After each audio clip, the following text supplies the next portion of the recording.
interessante. Vai lá. Então, Beleza. você já se apresentou. Acho que se você quiser já espelhar a aula, quer que te apresente mais? Já falou tudo aí. Né? Felipe, intensivista pediátrico. É, e aí, coordenador de PAUS. E trouxe o tema de atualizações de PAUS em pediatria, né? As atualizações que vieram de 2025. Fica à Gente, como o vontade aí, Rafa Fê. Você falou, consegue espelhar a aula aí? consigo, sem problema Tá. nenhum, tá? E a ideia hoje, Pra gente, onde? justamente é passar isso para vocês, Em qual tá? caixa? Para poder vocês justamente entenderem o contexto do que a gente está falando hoje. A American Heart foi fundada no final dos anos 40 e início dos anos 50. O PAUS, por si só começou a ser feito em 1992. E qual é a ideia? Sistematizar o atendimento em pediatria. E a ideia é cada vez mais a gente melhorar esse atendimento em pediatria. Então, iniciando as aulas do ano no final do mês de janeiro, acho que tá uma boa. Eu sei que não chegou o carnaval, mas tudo bem. Então, eu vou espelhar para vocês a aula, mais ou menos as atualizações, e tentar explicar por que que isso acontece. Deixa eu ver se eu consigo aqui, gente. Pronto.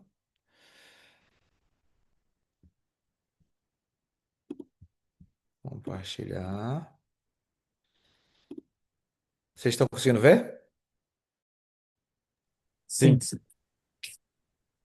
Pronto. E por Só que não que a tá em gente tela tem cheia, Fê. essas Tem que aumentar. atualizações? Aí, fechou. Entrou? Agora tá certo. Ok, ok. E a ideia é justamente falar para vocês por que que acontece isso. A ideia é justamente mostrar para vocês o que está acontecendo e atualizações de estudos feitos pelo mundo a cada 5 anos. O POS, como eu falei, começou em 1992. Na verdade, ele começou com uma borda de livro do ACLS no final, no início dos anos 90.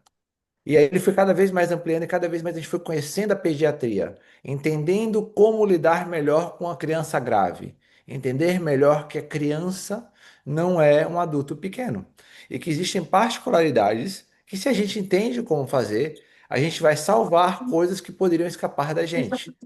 E por isso que existem atualizações a cada 5 anos. É entender o contexto do que a gente está fazendo. Tá bom? Tá melhor? Tá pior? E no sentido disso, inicialmente a ideia era sistematizar atendimento e fazer a criança ficar viva. Conforme o tempo foi passando, a gente foi entendendo que a gente não tem que deixar só a criança viva.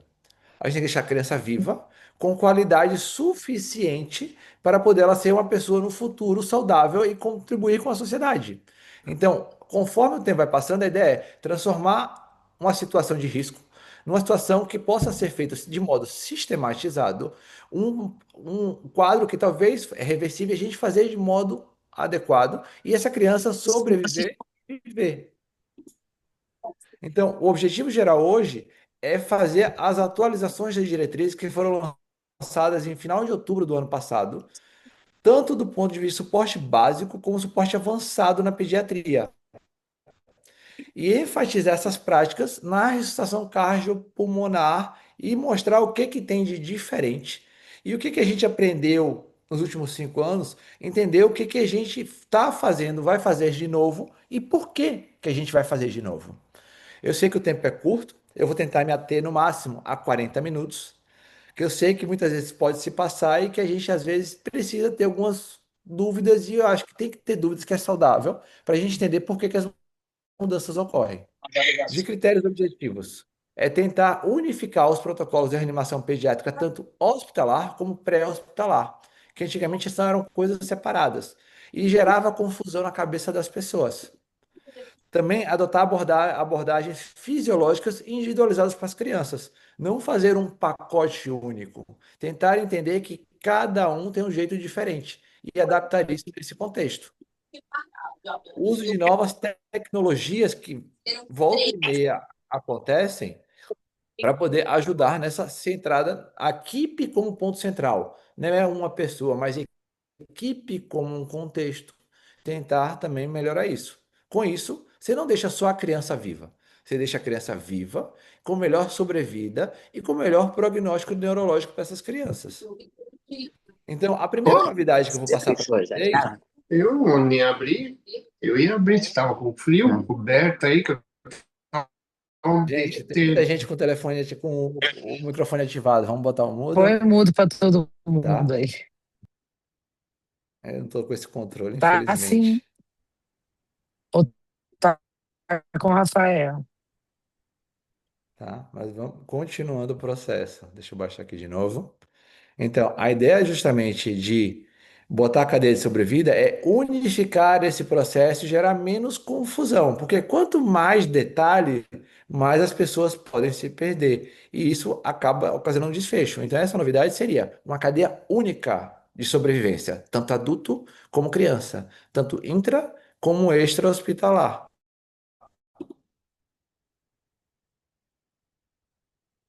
Que nem eu falei para vocês, o reconhecimento inicial da emergência, uma PCR de reanimação de alta qualidade, fazer desfibrilação quando necessário, uma ressuscitação avançada com medicações e pensando nos quadros que podem levar à parada, um cuidado pós-parada quando tem um sucesso na reanimação e também recuperar e sobreviver. E sobrevivência. Essa sexta cadeia que foi adicionada no processo, antigamente era cinco. O uso do desfibrilador do DEA, na verdade, tem que ver em relação ao posicionamento das pás em pediatria, no padrão antero-posterior. A gente sabe que criança é uma coisa pequena, às vezes não dá para poder ter esse espaçamento no tórax. E aí a gente bota o DEA antero-posterior na criança. E a nova ideia não é só botar a frente e atrás, mas também botar na parte de trás, quando na parte de trás, abaixo da escápula esquerda. Seguir sempre as instruções específicas do aparelho. O DEA foi feito para leigos, não foi feito para um profissional de saúde. Então ele fala tudo o que precisa ser feito. Muitas vezes as pessoas, na ansiedade, acabam atropelando etapas. Então é bom sempre ouvir o que o aparelho diz, porque o aparelho é autoexplicativo. E as PAS podem servir como um dispositivo de feedback para ver e avaliar as quantidades mesmo das próprias compressões torácicas. Por isso que existe essa posição antero-posterior, que ela vai ver essa regularidade de compressão nesses modelos atuais. Aqui é uma foto. Como pode ser botado? Como seria o modelo antigo? Seria antero-posterior, mas esse modelo novo já fala antero-posterior abaixo da escápula esquerda, em que ele vê melhor e mais fidedigno o quão é o nível de compressão e também a melhor facilidade se precisar chocar ou desfibrilar o paciente. Outra modificação que eu vou dizer que veio para melhor, não para pior, seria a compressão torácica no lactente, tá? A técnica da compressão a ser feita seria mais, não mais o uso dos dois dedos que machucam mais a pessoa que está fazendo a compressão do que ajudando a fazer a reanimação. Sim, o que que ele estimula mais atualmente? O uso dos dois polegares envolvendo o tórax, que já era feito anteriormente, e também o uso do calcanhar da mão, da palma da mão, na compressão torácica desse lactente, não mais o uso dos dois dedos.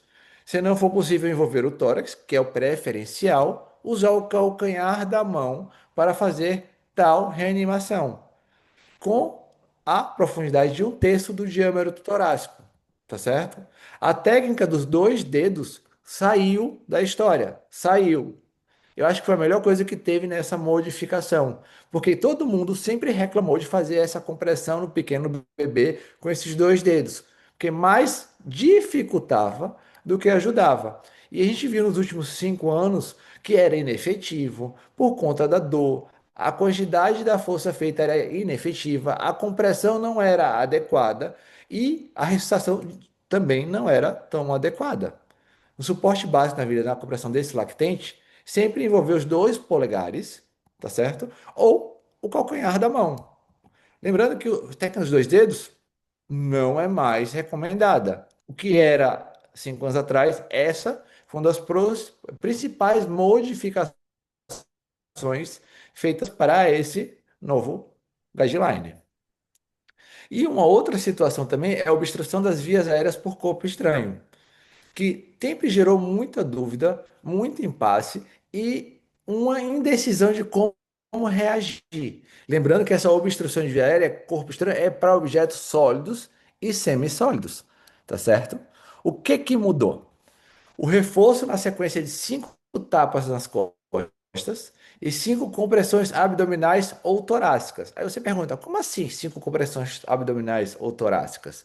É uma padronização que foi feita para melhorar, entender em que faixa etária, o que fazer e como fazer, tá? E é também uma ênfase no acionamento precoce do suporte de emergência, tá? A técnica dos dois dedos para RCP em lactantes de reanimação, também, de novo, não é mais recomendada.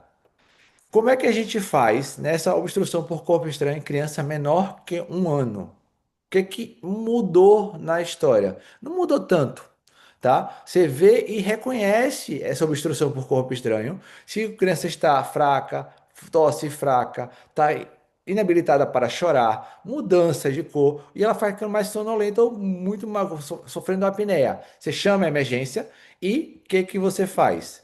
Você tenta fazer as tapas nas costas da criança, assim seguido de compressões torácicas, que vai aparecer na foto aí na frente dos slides, para tentar melhorar este processo, tá certo? Até melhorar as 5 tapas nas costas ou 5 compressões torácicas nas crianças menores de 1 ano. As crianças maiores de 1 ano, tá? Um engasgo grave, né? Eu botei em português, foi mal, gente. Sem sonhos para respirar, tapas nas costas e compressões torácicas. Lembrando que a cabeça mais baixa que o tronco, calcanhar na mão do meio do tórax, terço inferior, ou então metade inferior do externo, e repetir até o corpo estranho ser expelido ou o bebê ficar inconsciente. Se o bebê ficar inconsciente, a gente considera uma parada e faz como se fosse o protocolo de reanimação cardiopulmonar. Acionar sempre o serviço médico de emergência imediatamente, ok? De novo, como é que é? Aqui é a ilustração da foto. Você faz 5 tapas nas costas, seguidas 5 compressões torácicas, neste modelo, sempre apoiado no membro inferior para a criança não escapar, porque lembrando, é menor de 1 ano ou menor de 10 quilos. Essas compressões torácicas no metade inferior do externo, para tentar forçar o corpo estranho, sólido ou semissólido, a sair em questão. Quando é líquido, estimular tosse, ok? É uma coisa que sempre teve muita dúvida e que eu acho que teve muito papel, muita ênfase no ano passado, até com o protocolo da SBP e da Sociedade Paulista de Pediatria, reforçando essas compressões torácicas em menores de 1 ano. Nos adultos e crianças maiores de 1 ano, a gente mudou um pouco o critério, e essa foi a modificação do corpo estranho na criança maior de 1 ano. Meio que se houve uma pré-definição em que momento fazer o quê, e como fazer e o que fazer. A criança menor, a gente tinha mais ou menos uma noção: tapas nas costas e 5 compressões torácicas. Na criança maior de 1 ano, ou quando ela já estava habilitada a andar, a gente fazia que a gente tinha que fazer a compressão abdominal, que era o Heimlich. Já mudamos um pouco nesse novo protocolo. Como é que se faz esse novo protocolo? A gente avaliar se a obstrução é grave, o que significa uma tosse ineficaz, uma ausência de som, uma cianose presente. Executar não mais só o Heimlich, mas 5 tapas nas costas e 5 compressões abdominais, tá? E repetir até o objeto ser expelido ou a criança ficar inconsciente. Se ficar inconsciente, faz o protocolo de reanimação cardiopulmonar. Sempre, sempre lembrando de pedir ajuda médica, ok? Então, de novo, adultos e crianças maiores de 1 ano, maiores de 1 ano. Compressões abdominais, o vulgo nosso famoso Heimlich, e 5 tapas nas costas. Essas tapas nas costas é que é a nova novidade nessas pessoas maiores, vou dizer assim para vocês, que já existia nas crianças menores, mas nas crianças maiores e adultos ela entrou no protocolo em questão. Considerações importantes, eu estou enfatizando, estou sendo chato para poder fixar melhor sobre a obstrução de vias aéreas. Não realizar compressões abdominais em lactência, compressões torácicas. Monitorar sinais de inconsciência. Se o paciente perder a consciência, iniciar a reanimação cardiopulmonar na mesma hora. Manter segurança da cena. Lembrando, toda vez que eu dou paus, há mais de 11 anos, é Primeira pessoa que é importante na cena é você, segunda você, terceira você, a 10ª pessoa sempre vai ser a pessoa que vai dar suporte. Porque, sim, ela não consegue dar um atendimento adequado. E controle emocional, não se afobar, não agir no impulso e agir de modo inadequado. Educar pais, cuidadores com prevenção e como fazer isso, que essa obstrução de vias aéreas é uma urgência, é uma eminência importante preparada. Às vezes, uma manobra como essa pode salvar vidas, como a gente tanto vê frequentemente na televisão. Continuando, o que que a gente vê no PAUS? O que que ele fala sobre os novos protocolos? Reforçar a qualidade da sua reanimação cardiopulmonar. ênfase no uso otimizado da adrenalina, tá? Também definir novas metas mensuráveis na hemodinâmica que a gente busca no nosso paciente durante uma reanimação. Aprimorar o cuidado do pós-reanimação. A gente aprendeu, que nem eu falei desde o início da aula, que a meta inicial lá nos anos, início dos anos 90 era deixar vivo. Agora não é mais só deixar vivo. A gente melhorou. E todo médico, a gente sempre quer ser melhor. Medicina é uma evolução contínua da coisa. Então a gente quer cuidar também o pós-parado, uma vez que essa reanimação é efetiva, a gente foi efetivo. Revisar as recomendações do quê? Dos usos dos antiarrítmicos e também da temperatura-alvo. Graças a Deus, isso foi revisado e sinalizado nesse novo protocolo. Também a, a recuperação e a reabilitação para a sexta cadeia de comando que a gente tem que enfatizar. Não é só reanimar e fazer voltar, mas também o cuidado que nós vamos ter para após essa reanimação, cuidar adequadamente dessa criança e não dizer, ah, reanimei, não é mais comigo, chama outro. Não, não é mais assim. A gente tem que ter cuidados também quando volta. E o que que o Paus enfatizou nessa última guideline? Uma reanimação, o papel central é reanimação cardiopulmonar de alta qualidade. O que que permanece? Compressões na sua profundidade, 1/3 do diâmetro torácico, 4 centímetros de lactente, 5 centímetros de criança, em adolescentes não mais que 6 centímetros. Ritmo de 100 a 120 por minuto. Uma compressão, ventilação. Lembrando que quanto menor, se a gente tiver mais de um socorrista, dois ou mais, é sempre 15 compressões para duas ventilações. Se a gente estiver sozinho, a gente faz que nem adulto, 30 compressões para duas ventilações, tá? Ou se você tiver uma via aérea avançada, você faz intermitente. Você faz 100 a 120 compressões e a pessoa que estiver na ventilação de 20 a 30 ventilações por minuto. 100 a 20, 120 compressões por minuto. Assíncrono em relação à ventilação, tá? Mínimas interrupções, menor de 10 segundos. E permitir sempre a reexpansão completa deste tórax. Tudo isso já foi enfatizado em 2020. Fazer uma reanimação de alta qualidade. De novo, o que que temos em 2025? Priorizar a oxigenação eficaz, mas não fazer hiperventilação, apenas o suficiente para elevar a caixa torácica. Uso do feedback audiovisual, ou seja, avaliar o ritmo e aprofundar as compressões, sempre tendo um retorno de alguém que estiver externo melhor visualizando esse processo. Às vezes a gente no processo acaba se agitando, se exacerbando, sendo um pouco atropelado no processo. E ter alguém para dar esse feedback ajuda a gente a entender se a gente está fazendo certo, se a gente tem que dar uma segurada na mão, ou se a gente tem que dar uma acelerada na mão, ou então melhorar essa compressão. Técnica dos 2 polegares para as crianças menores.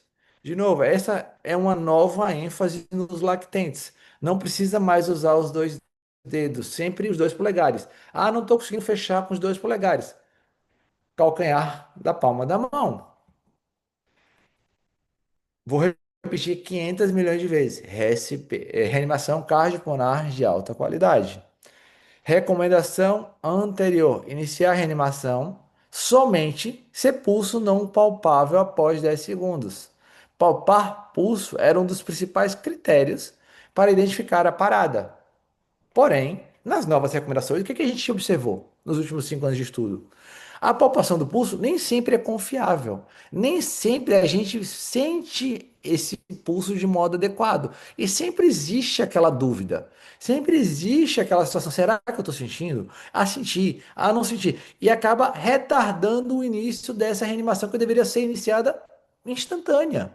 Então, ela não é mais um padrão para se indicar as compressões, o início dessas compressões. Você não viu o paciente respirar, você não viu a elevação da caixa torácica. Crianças inconscientes que você não vê essa respiração normal, inicia a compressão. Você não precisa checar o pulso. Porque neste momento, no BLS, você não tem certeza se o pulso é adequado ou é confiável. Às vezes você acha que sentiu, às vezes você não acha que está sentindo, e nessa dúvida você acaba retardando esse início dessas compressões. Então é uma coisa que a gente quer enfatizar. Começa a compressão se você tem dúvida. Dúvida, compressão, ok? Monitorização contínua, inclusão de parâmetros fisiológicos que são mensuráveis para parte da avaliação de sua Mas reanimação, tem gente que vai pro posto, se vira, tá? arruma emprego, sobe rápido. O que Pessoal, que a tem gente gente com áudio vê? aberto. Presta atenção, por favor. Não, ela foi. Fecha Vamos todos, lá. Felipe. Você É porque eu estou consegue com a tela aí. aberta, então como eu botei tela Ah, contínua, eu não consigo ver muito, tá? entendi. Vamos lá. O que que a gente tem que ver como meta mensurável durante sua reanimação na monitoração contínua? Pressão diastólica, para guiar essa qualidade de sua reanimação. E aí vem a dúvida: poxa, Felipe, por que pressão diastólica?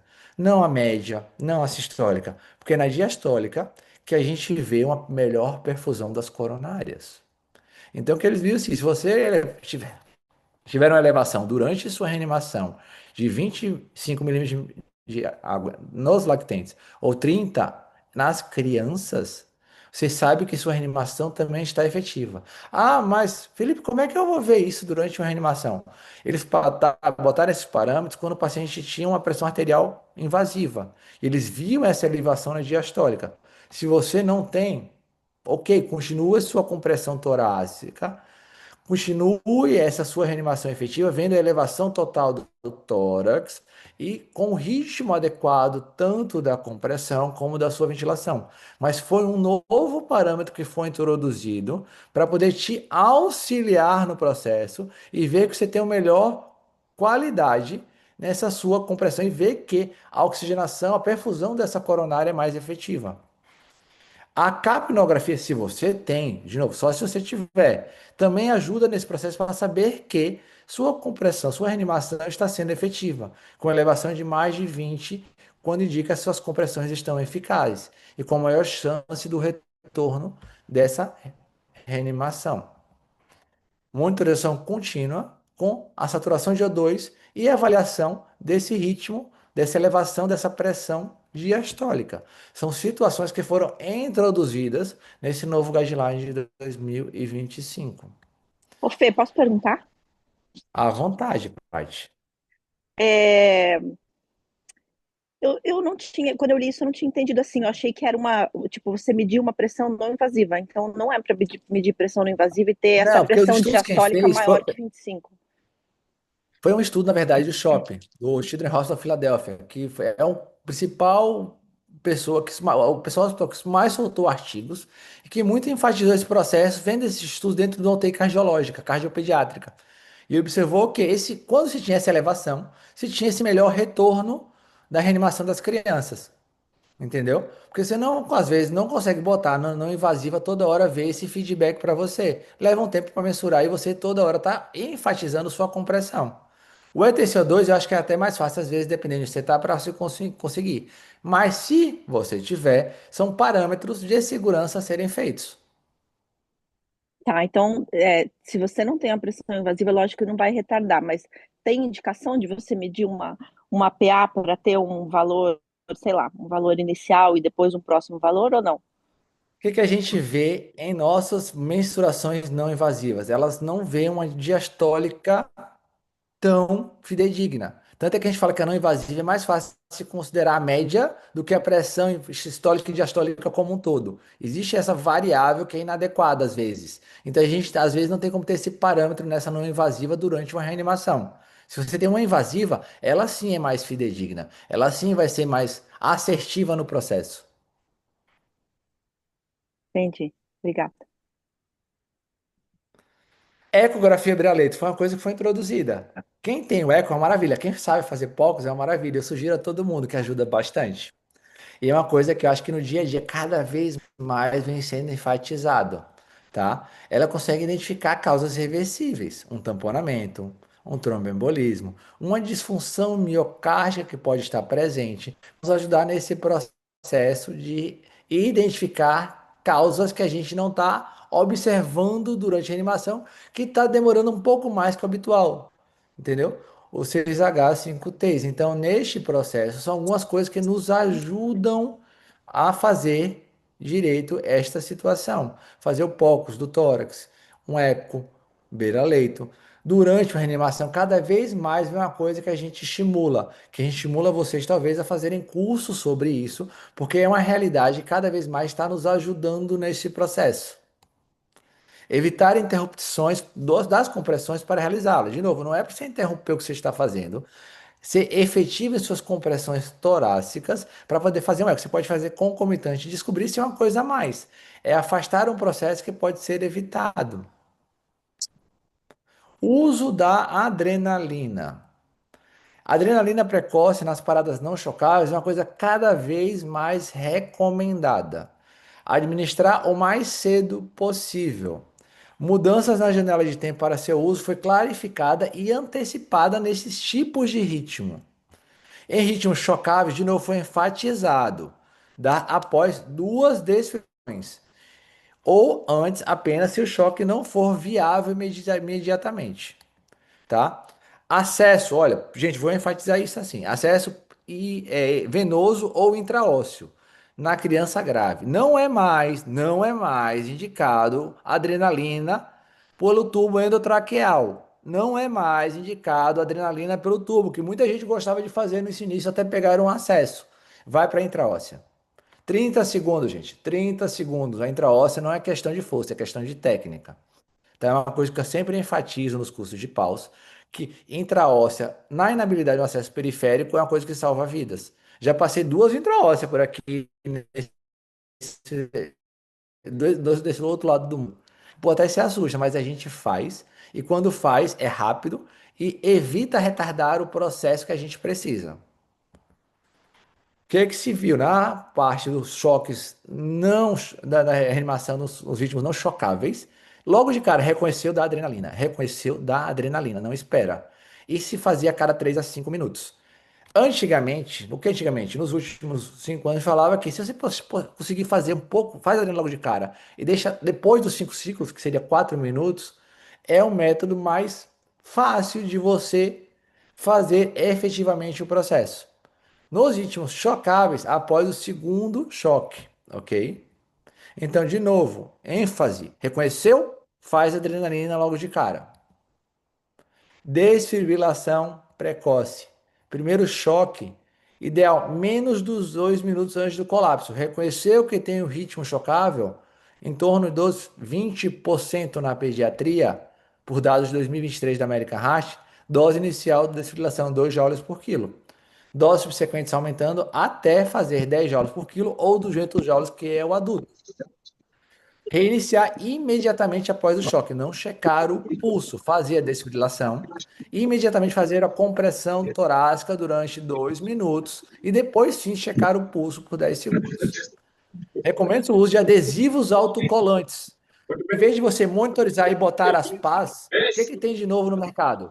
Existem adesivos em que ele vai fazer o choque para você, uma vez que você reconhece que você precisa fazer um ritmo chocável, tá certo? Então você na monitorização no monitor externo, você consegue reconhecer que o ritmo é chocável, não só mais pelas pás, mas por esses adesivos, e ele faz a desfibrilação para você através do seu comando. Então isso é ótimo, não é só o DEA, mas existe essa opção também por esses adesivos autocolantes. Ah, eu não sei se é viável. Gente, Eu vou dar um exemplo para vocês. No meu primeiro plantão que eu dei deste lado do mundo, meu primeiro plantão, não tinha uma hora que eu estava no plantão, teve uma parada na enfermaria. Estou levando até esse caso para o Congresso Americano de UTI, agora em Chicago, em março. A gente começou a reanimação, a gente não entendeu porque a criança estava de alta, a gente reconheceu que a criança tinha um ritmo chocável por essas pás autocolantes. Então não precisou as pás, a gente reconhecer, mandar todo mundo afastar e a gente fazia a cardioversão. Essas pás reconheceram o ritmo, sinalizou, a gente mandou todo mundo afastar e deu choque com essas pás que já estavam acopladas no paciente. Então, auxilia muito o processo, ajuda muito a antecipar um reconhecimento dessa situação que é chocável e evitável. Depois a gente foi saber que o paciente em questão tinha síndrome da QT prolongada e a gente deu pantoprazol e fez a criança parar meia hora antes da criança ter alta para casa. Graças a Deus a gente conseguiu reverter e a criança foi sem sequela para casa. Mas isso também é um fator que cada vez mais vem se recomendando para poder fazer essas desfibrilações de modo efetivo. Cuidados pós-parada. Gente, não é só reanimação efetiva. Não é só deixar a criança viva. É deixar a criança viva e com qualidade para evitar comorbidades secundárias ao processo da parada. A gente tem que preservar a função neurológica, além, lógico, da cardiorrespiratória. Garantir uma via aérea pérvia, uma ventilação e uma oxigenação adequadas e não fazer excesso de oxigênio ou uma redução excessiva de gás carbônico. Monitorar e manter essa pressão arterial adequada para a idade. Não é porque eu fiz adrenalina durante a parada que talvez eu não tenha que fazer uma adrenalina contínua nesse paciente para manter uma pressão mínima, que é uma coisa que muitas pessoas esquecem. Que a gente cada vez mais está enfatizando nesse pós-parada. Às vezes, quando a gente faz adrenalina na parada, a gente precisa, pelo menos, nas primeiras 6, 12 horas, de uma adrenalina contínua na veia, numa dose mínima, para estimular esse coração a se adequar a uma pressão adequada para a melhor perfusão tecidual. Então, a gente tem que lembrar disso também.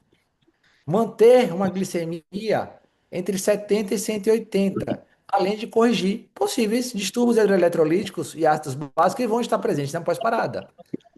Normalmente, nessa pós-parada, a gente vai ter um pouco mais acidótico, do ponto de vista metabólico, do ponto de vista respiratório, que a gente tem que se atentar que nas próximas 6 horas, 12 horas, a gente tem que ficar fazendo um ajuste fino deste processo. E não só, de novo, a reanimação cardiopulmonar. A gente tem deveres no pós-parada. Não é só a criança voltou, não é mais comigo. Até a criança ir para um local adequado, cada vez mais a gente tem que tomar esse cuidado que a gente tem que tomar, fazer um checklist de coisas a serem feitas para manter essa criança sem ter uma nova parada. Manter sempre uma oxigenação entre 94 a 99. Não deixar o PCO2 abaixo da faixa fisiológica. Pressão arterial. Evitar hipotensão. Manter pelo menos uma pressão arterial sistólica acima do percentil 10 para idade e sexo. Então, o que é que teve de mudança? Existe agora uma definição da padronização dessas metas pressóricas. Por quê? Porque com a melhor perfusão tecidual, melhor é o prognóstico neurológico deste paciente. O controle térmico. O que se falava em 2020? Você podia fazer uma normotermia ou uma hipotermia. Deixava em aberto, porque existiam 2 estudos falando de hipotermia em neonato e em pediatria que falavam assim, você pode fazer hipotermia se você quiser. Mas a ideia agora, 2025, é não fazer febre. Evitar hipertermia. Não é 37,8, é 37,5. Isso deixou explícito, é prioridade. Não deixar no retorno pós-parada essa temperatura subir demais. A hipotermia terapêutica deixou de ser recomendada, graças a Deus, porque tinha gente que inventava isso. Se você não tem uma unidade preparada para tal situação, na neonatologia isso está cada vez mais no anóxia, faz com mais frequência. Mas na pediatria não é tanto uma viabilidade ou uma circunstância habitual fazer isso. Então, de novo, a ênfase é normotermia. Vou repetir, normotermia. O neuroprognóstico é outra coisa que a gente faz. Tô sendo chato, mas vou repetir, não é só reanimação durante a parada. Existe agora cada vez mais ênfase no pós, porque a gente está ficando melhor. Não é só deixar vivo com qualidade.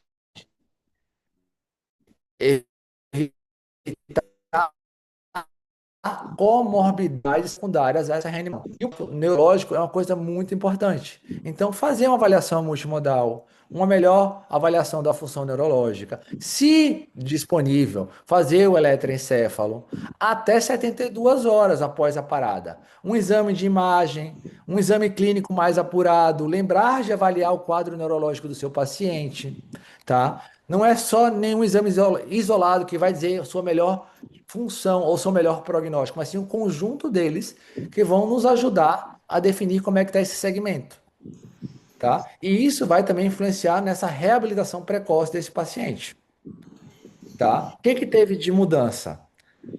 Existe o reconhecimento da forma formal dessa fase de reabilitação multidisciplinar e essa avaliação do cognitivo dos pacientes e também dos familiares. De novo, cuidados pós-parada. Vocês vendo que agora eu estou muito ênfase nesses cuidados pós-parada. Após a reanimação, monitorização contínua da saturação e do EtCO2. Saturação menor que 94%. Otimizar essa ventilação, otimizar esse oxigênio e evitar hiperóxia. Se saturação maior que 99, diminuir gradualmente a quantidade de oxigênio ofertada para esse paciente. Manter o PCO2 se você tiver uma gasometria, fazer na faixa normal, ajustar a sua ventilação, se você tiver com a viária avançada com o tubo já colocado, entre 35 e 45 PCO2. Uma outra coisa que eu vou falar para vocês, não necessariamente é obrigado a intubar seu paciente durante a parada. Existe uma revisão sistemática de 2023 que mostrou que não tem diferença na sobrevida do paciente entre intubar ou não intubar durante a parada. Porém, existe esse estudo, esse mesmo estudo dessa revisão sistemática, que muita gente não consegue intubar rápido, ou seja, em menos de 10 segundos. Não é uma coisa tão fácil assim. Então, a comorbidade neurológica, a sequela desse processo devido à demora nessa intubação, acaba causando uma comorbidade secundária. Isso existe essa revisão falando isso no final de 2023, da própria American Heart. Então, o que a gente fala aqui? Se ventilação é efetiva, não precisa intubar durante a parada.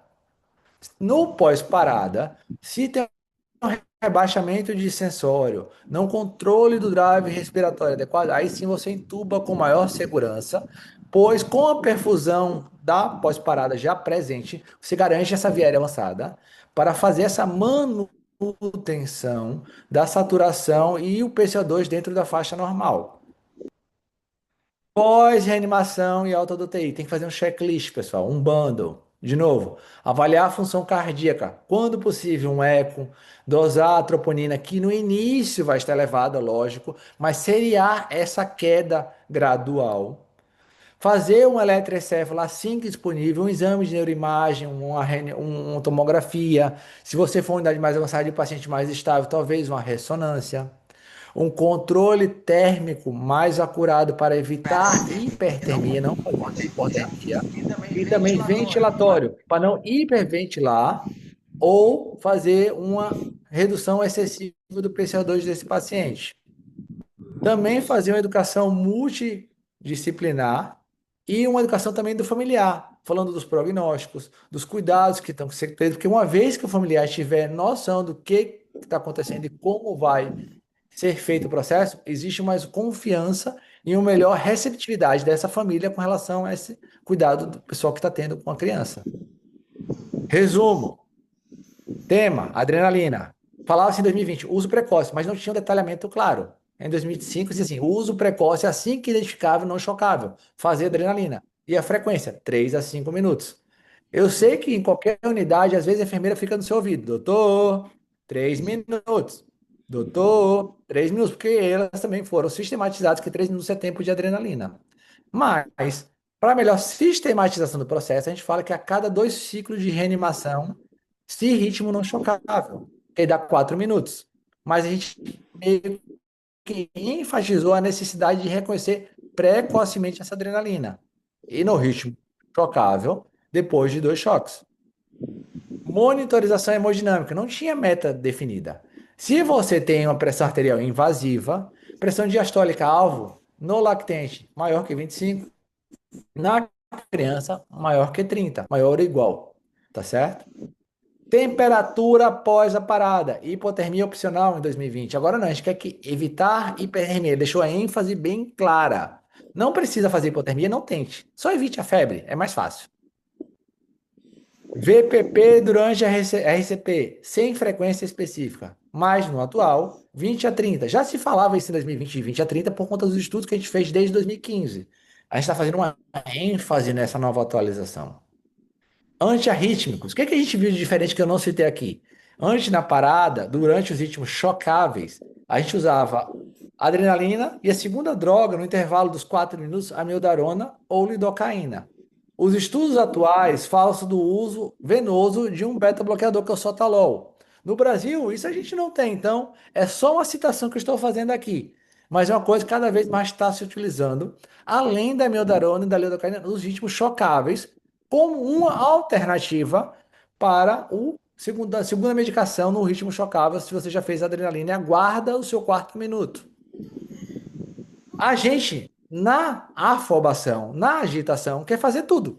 E a gente sabe que a gente faz adrenalina, a gente faz cálcio para proteção de estabilização de membrana, faz bicarbonato, pensando em potássio, pensando em acidose, que a gente usava todas as vezes, vamos ser sinceros. Quem fala que usa é variável, mas lá em 2005 falou que assim, gente, se não tem hipercalemia, se não tem uma acidose reconhecida grave, é contraindicado como rotina. Eu sei que muita gente não vai mudar esse hábito, mas é uma coisa que a gente está fazendo mais ênfase, porque a gente viu que fazer cálcio, fazer potássio, fazer o bicarbonato não foi tão efetivo nos estudos em questão. Mas a gente sabe que eram casos de crianças mais graves, eram crianças que estavam já persistindo essa parada, e a pessoa durante a reanimação quis fazer tudo e mais um pouco. E o neuroprognóstico. O que falava antigamente? A gente fazia uma avaliação clínica isolada. O que se fala atualmente? É o conjunto de fatores associados, exame físico, um exame de imagem, o eletroencefalo, quando disponível em até 72 horas. Fazer, não esquecer, ok? E lembrando da cadeia de sobrevivência, antigamente eram 5 elas, hoje a gente põe o sexto, que é a reabilitação. Cada vez mais, de 1992 para cá, a gente vem ficando melhor e tendo mais conhecimento deste processo de reanimação. Então a ideia é não só reanimar e voltar da parada, mas sim deixar uma criança viável para ser futuramente crescer e efetiva na sociedade sem comorbidades ou com menos comorbidades possível. Então, o nosso papel como médico não é só reanimar e deixar vivo de qualquer jeito, é deixar vivo e se preocupar no pós-reanimação efetiva, para cuidar de detalhes que fazem diferença. Ok? Mensagens a levar para casa. Foco na prevenção da parada, lógico, e pediatria muitas vezes é respiratório barra choque. Então a gente tem que evitar que essa parada ocorra. E uma qualidade na reanimação cardiopulmonar quando necessária. Então esse feedback autovisual de a pessoa ver e fazer é extremamente importante, porque muitas vezes a gente na reanimação, a gente não está tão comprometido. Então a pessoa externa, um terceiro fator, para dar esse auxílio na gente, talvez ventilar um pouco mais devagar, ou seja, um pouco mais forte. Uma compressão melhor adequada, cada vez mais vem sendo enfatizada, vou dizer assim para vocês. Assistência à equipe com avaliação de parâmetros métricos na reanimação. Cuidados no pós-parada. De novo, cuidados pós-parada. Falei muito nos cuidados pós-parada aqui. E também inclui saúde mental infantil e de suporte familiar. Cuidados neurológicos da criança e também esse cuidado de reabilitação com a família. Recuperação integral da criança. Não é só reanimar durante a parada. Reanimar durante a parada é um dos elos. Mas a gente criou um sexto elo, que também é o pós-parada. Existem cuidados, existe um checklist a ser feito de cuidados que você tem que fazer hemodinâmico, respiratório e neurológico dessa criança para manter o mínimo necessário para ter um bom prognóstico no futuro, depois da reanimação. E o treinamento em simulação realística, que cada vez vem mais sendo enfatizado pela American Heart. protocolos institucionalizados, cada vez mais fazer treinamentos, simulações. Se viu que a cada 3 meses, se você não faz uma reanimação, você acaba se esquecendo. Então, fazer simulações a cada 3 meses é uma coisa que também ajuda a gente nesse processo. É um feedback tecnológico que cada vez mais tem que ver. 3 meses, não fiz uma reanimação, não participei de uma parada, às vezes é bom fazer um order level, que a gente fala aqui, fazer um treinamento do contexto para fazer um reciclagem do processo. O pause é a cada 2 anos. Mas a cada 3 meses fazer um treinamento, às vezes é necessário, para você manter fresco na sua cabeça que reanimação, de que jeito fazer reanimação e os cuidados pós essa reanimação. Ok, gente? Basicamente, eu acho que foi muito assunto. Acho que eu estou falando demais já. Estou interrompendo esse processo. Dúvidas? Gente, 54 pessoas. Nunca vi 54 pessoas nessa reunião. Eu até fiquei alegre agora.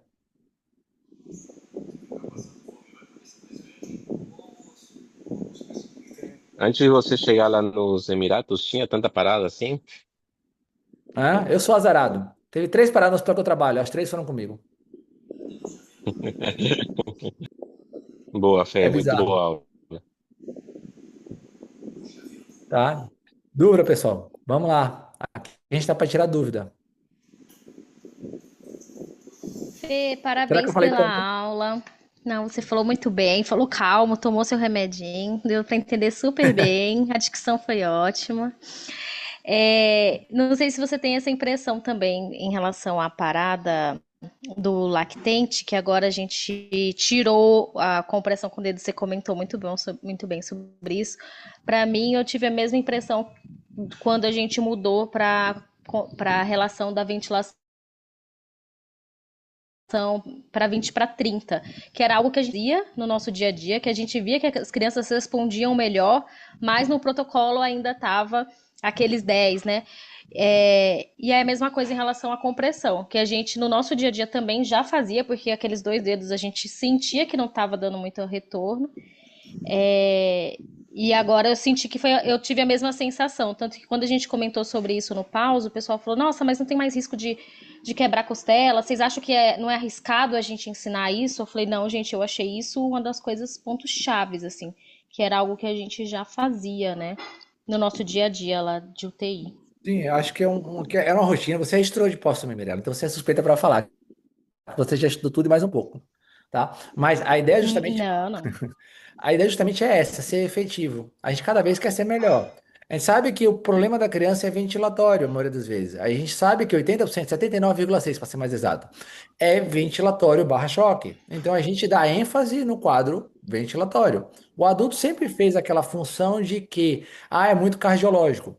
Na pediatria, a gente sabe que quanto menor a criança, mais a necessidade de suporte ventilatório. Por isso que menores de 1 ano, 30, maiores de 1 ano, em torno de 20 ventilações por minuto. E isso foi uma ênfase ainda maior nesse novo guideline.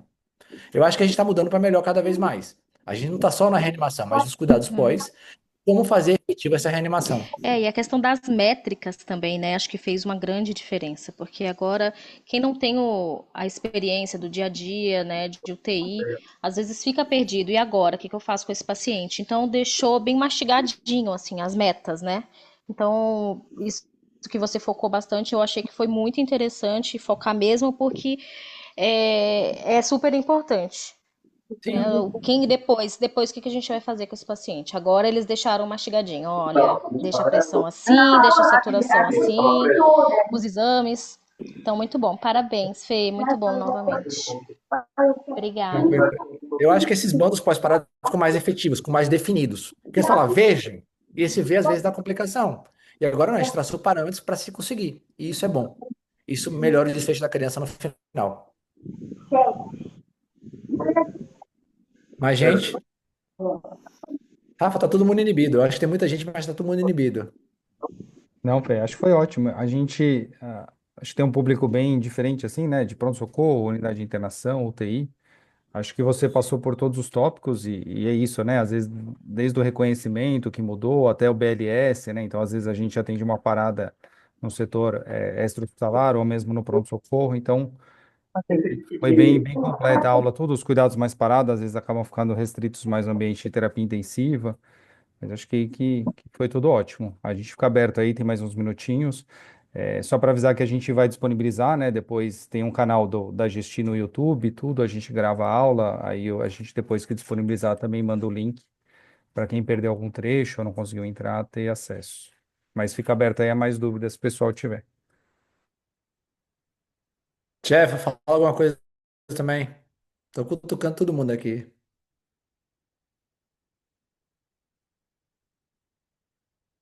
Ih, tô vendo Cacilda aqui. Cacilda, fala alguma coisa. Tô como um bastidor, tá vendo, né, Rafa? Tô Eu não estimulando o consegui povo. ativar meu microfone. É, né? Eu tenho uma dúvida. Quando eles Fala. falam, né, nesse novo protocolo, para a gente não se preocupar mais em fazer intubação num primeiro momento e só ventilar, eles consideram pelo menos passar ali uma cânula de Guedel para poder garantir que essa ventilação vai ser, assim, o melhor possível? O que que a gente acontece quando fala de ventilação? Se você veda e faz direitinho essa vedação, e você vê a caixa torácica se elevando, a gente sabe que está sendo efetiva. E este é o ponto que a gente enfatiza. Veja se a sua ventilação está efetiva. Se a elevação da caixa torácica está presente uma vez que você ventila. Não necessariamente precisa você adquirir uma VRE avançada, porque você vai demorar, tá? Já aconteceu comigo de eu pegar uma VRE avançada, é muito raro, mas também já aconteceu de eu não precisar entubar um paciente pós-parada. Eu vou dar um exemplo de muita gente está aqui lá no GRAAC. Eu trabalhava no GRAAC até abril do ano passado. Dezembro de 2024, eu já desci no pronto-socorro do GRAAC para fazer uma reanimação por causa de um choque anafilático de sangue.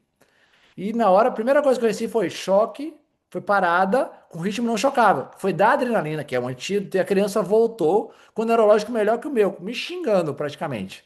Então, tem casos e casos. Se você faz uma ventilação efetiva, o que é a ventilação efetiva? Você vê a elevação da caixa torácica, você quer dizer que o oxigênio está entrando. E é isso que a American Heart enfatiza. Você pode entubar se você, consequentemente, vê que a frequência não está sendo efetiva. Você está ventilando, você não está vendo a caixa torácica expandir, é uma segunda opção. Já fiz isso também, já fiz isso aqui na minha última reanimação. A gente tinha uma criança com osteogênese imperfeita, que não estava sendo efetiva a ventilação, e eu enfiei uma máscara laríngea. Juro por Deus, foi 30 segundos. E aí a gente ventilou. Mas é ventilação efetiva. O que se estimula não é entubar ou não entubar, é ver se sua ventilação está efetiva. Como? Elevação da caixa torácica. Se a criança está inconsciente, você bota um guedel para te ajudar? Ok, ótimo. De novo, não necessariamente é botar ou não botar o guedel, é ver se tem elevação da caixa torácica durante sua ventilação. Perfeito. Obrigada, viu? Ok. Oi, Fê, tudo bem? Opa, essa voz é famosa. Fê, por que não mais epinefrina endotraqueal? Se mostrou ser inefetiva. É. Epinefrina entra a galera entra na afobação de querer entubar porque não tem via aérea e não tem acesso. E essa afobação leva a inadequações. Tá E a bom. dose que se faz, às vezes, não era tão bem absorvida. Então, tem estudos seriados nos últimos 5 anos que mostrou que o fato de você não precisar mais entubar, o fato, das vezes, da dose de adrenalina não ser tão necessária, isso acabou vendo que vá para intraóssea, não tenha dúvida. E o problema é que todo mundo tem medo de fazer intraóssea. Gente, intraóssea é 30 segundos. Eu vou dizer que é 30 segundos, porque eu faço. Mas é treinamento, não é força. É técnica. Certo. Obrigada, viu? Gostei da participação da Janete.